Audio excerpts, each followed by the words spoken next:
How to change audio volume in Audacity. To begin, I imported an audio. Once upon a time, there was a girl To change named playback Mia who had a volume, love for all just things drag this creative. handle to the left to decrease She or had a to the unique right to increase perspective on the playback world. volume.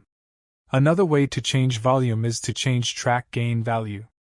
Drag gain handle to a positive value to increase volume, or drag it to a negative value to decrease volume. On a time, there was a girl named Mia who had a love for all things creative. You also can double-click on its handle and put in your desired amount. Once upon a time. It's not the best idea to change audio volume with gain handle. Instead, it's better to use amplify effect. Select all the audio or just some part of it. Now from the effect menu, volume and compression, click on amplify. Here, use a negative value to decrease audio volume, She had a unique perspective. or a positive value to increase the volume.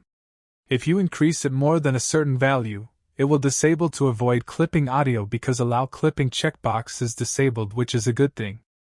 She had a unique perspective on the Once you're happy with the result, click on Apply button. who had a love for all things creative. She had a unique perspective on the world. Anyway guys, thanks for watching and I hope you found this useful.